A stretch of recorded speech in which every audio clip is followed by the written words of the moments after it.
श्री सीताराम। भक्तमाल का प्रारंभ, भगवान के 24 अवतारों का वर्णन, भाग 9।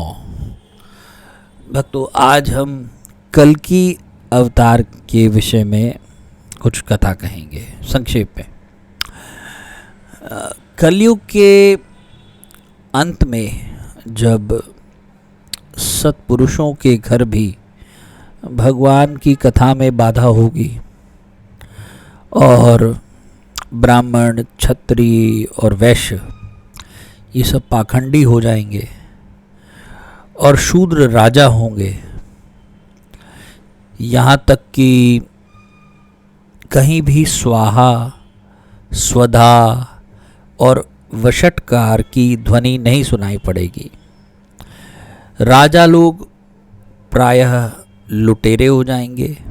तब कलयुग का शासन करने के लिए भगवान श्री हरि बालक रूप में संभल ग्राम में विष्णु यश जी के घर में अवतार ग्रहण करेंगे।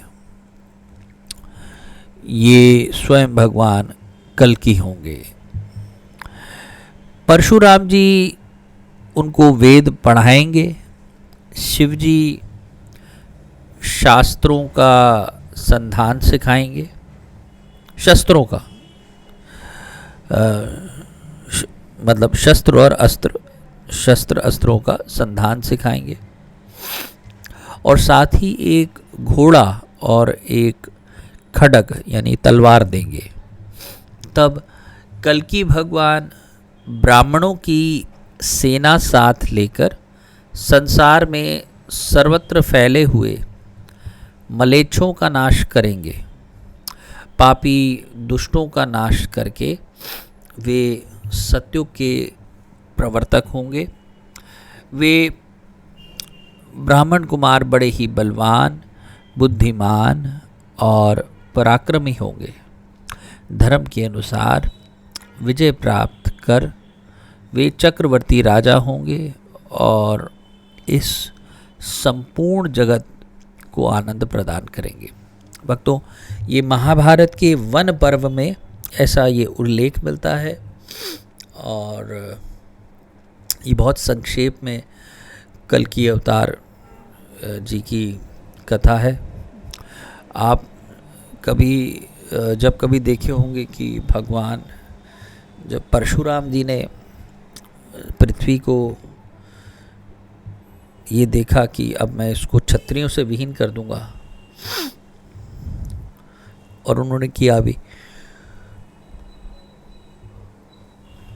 तो भगवान श्री हरि राम अवतार के रूप में क्षत्रियों के यहाँ ही प्रकट हो गए, दशरथ जी के यहाँ प्रकट हो गए। अब आज के कलयुग में भी जैसा आज हम देख भी रहे हैं, हो सकता है क्या होगा ही, इसका विभत्स रूप आगे देखने को मिलेगा। शूद्र ही राजा होंगे और वो प्रायः लुटेरे होंगे और सभी ब्राह्मण, क्षत्रिय, वैश्य अपने पाखंडों में फंसे होंगे, ऐसा दिखता भी है।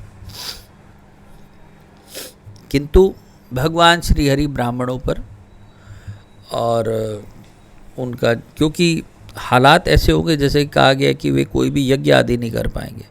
कोई स्वाहा नहीं बोलेगा, कोई स्वधा नहीं बोलेगा, कोई वषटकार नहीं बोलेगा।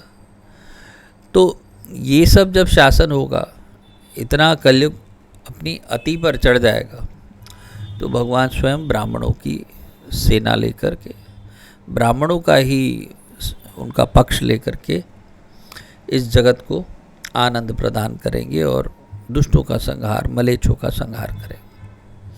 भक्तों, भगवान श्री हरि इतने कारुणिक हैं कि उनसे किसी का दुख देखा नहीं जाता है। स्वयं वेंकटेश भगवान तिरुपति बालाजी में ऐसी मैंने एक कथा सुनी है कि वहाँ के जो पंडे हैं, पुजारी हैं, ब्राह्मण लोग, वैष्णव लोग हैं, वे कभी भी भगवान जी के आगे, ठाकुर जी के आगे, तिरुपति बालाजी के आगे हाथ नहीं जोड़ते, बल्कि इस तरह खड़े होते हैं कि एक बाजू को दूसरी बाजू में फंसा करके, क्योंकि भगवान अत्यंत कारुणिक हैं। उनको लगता है कि किसी ने मेरे आगे हाथ भी जोड़ दिया तो मुझे बहुत दुख होता है। तो ऐसी करुणा हमने बुद्ध अवतार जी के प्रसंग में भी देखी कि उनको कोई यदि कोई रुग्ण व्यक्ति दिख गया या वृद्ध दिख गया या कोई मृत दिख गया तो वे उदास हो गए और वे देखते ही हमेशा के लिए उदास हो गए। तो भगवान श्री हरि अत्यंत कारुणिक है, अत्यंत करुणामय है, करुणा के सागर ऐसे ही नहीं कहा गया उनको। और इसलिए भगवान श्री हरि कल की अवतार में प्रकट होंगे सब पर कृपा करने के लिए, इस पृथ्वी के शासन को ठीक करने के लिए। भक्तों, आज के लिए इतना ही। अगले भाग में हम श्री व्यास जी के अवतार की कथा कहेंगे। तब तक के लिए जय जय श्री सीताराम, जय जय श्री सीताराम।